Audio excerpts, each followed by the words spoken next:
It's time to take 10 minutes for Torah with Rabbi Joel Finkelstein. Welcome to our discussion of Parsha Re'eh, the war on poverty. If you look in the Parsha, in very close proximity, there seems to be a contradiction. First, it says, "Efes ki lo yevecha evyon," because you should open your hand to the poor. There shall not be any poor among you. And then, a few verses later, it says, "Ki lo yachtal evyon mikerav haaretz," because there will never cease to be poor among you. I don't understand. Efes ki lo yevecha evyon. Will not be any poor, but there will be poor. What's going on? Rashbam says, look, if you follow the Torah, if every Jew would follow the Torah, then there wouldn't be any poor people in Israel. There'd be enough for everyone. But we know from Kohelet, chapter 7, that there's no righteous person in the world who only does good and doesn't sin. There's always going to be sinful people. So then there will always be poor people. Should be no poor people. But since there are always sinful people who don't give tzedakah, who do close their hands to the poor, therefore there will be a need for tzedakah. The Ibn Ezra says, look, there are different generations. A generation where people are doing good things, then there'll be no evyon, there'll be no poor people. But when a generation where not everyone is doing the right thing, there will be poor people. Rav Yosef Bechor Shor says, you didn't read it right. If it's efes kilo yabechav, it doesn't mean there because there will not be any poor people. It means shema, perhaps there will not be enough. Your job is to do it, is to make sure that indeed there are no poor people. Ramban suggested perhaps there's a distinction here between Israel and outside of Israel. Efes kilo kilo mikerev haaretz. In the land of Israel, in the whole world, there may be poor people because there are a lot of different types of people out there. They're not all following the Torah. But among us, we have an obligation as our community. The land of Israel, we would hope that in an ideal land of Israel, there would not be any poor people. Rabbi David Zvi Hoffman, Rabbi from Germany, he said, look, of course, the goal is everyone will give tzedakah, everyone will share. There won't be any poor people, but you have to mandate it. I mean, you can't just assume that everything's going to work out well. So you have to mandate. You have to say, look, there might be poor people out there. You've got to supply them with what they need.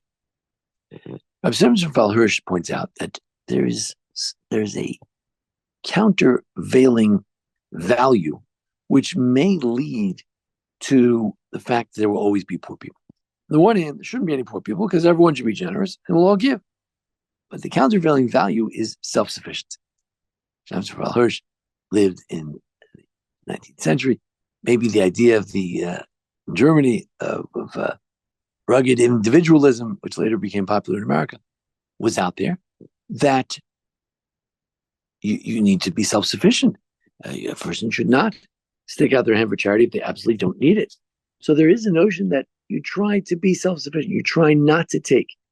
Well, if everyone would try not to take, all the poor people try not to take anything they shouldn't be taking, it could work out that indeed we will end out with with poor people. So therefore, it's not that there will be violation of the Torah, even within a system in which there is adherence to the Torah and people are following Torah the way they should. Since they're trying to uphold the value of self-sufficiency, therefore they will always be poor people because some people will be so righteous they don't want to take from anyone else. Ultimately, if we try to follow the Torah, each one of our communities outside of Israel, in Israel, should take care of all the people in their communities. We hope we could fulfill the notion of efes ki lo yevecha evyon. Should be no truly poor people. But we can't think of it that way. We can't say, well, surely everyone's taking care of it. Everyone else is taking care of it. We always have to imagine as if, no, it's not being done. It's my job. I have to make sure maybe there's always somebody who needs. I need to seek them out and find what they need. We cannot be so so insensitive as to feel like, well, surely there are no poor people out there. We should always feel that there are poor people. It sort of reminds us of Tarfon's idea in Pirkei Avos, Lo alechem lachal yigmor. It's not our job to finish to provide for every single poor person, but tell me that you have no right to desist from it. We have to do the best we can. Every person should imagine that are there any poor people out there? Are there people of need? Am I overlooking any needs in our community? And then taking care of them, making sure that indeed we can spread the wealth around. We live in unprecedented times. I don't mean the difficult times we live in. I mean the amount of wealth that there exists in our community, in the world in general.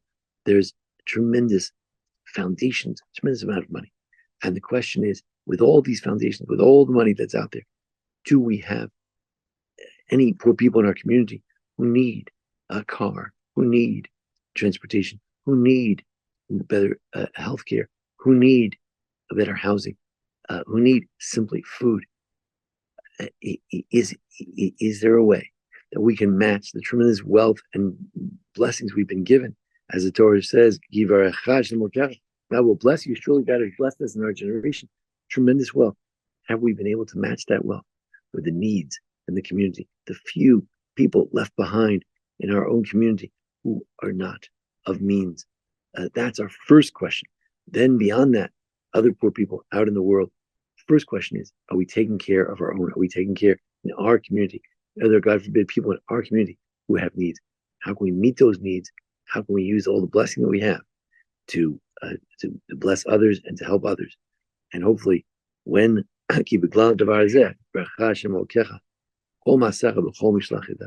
because of this type of activity, worrying about the others, God will bless us.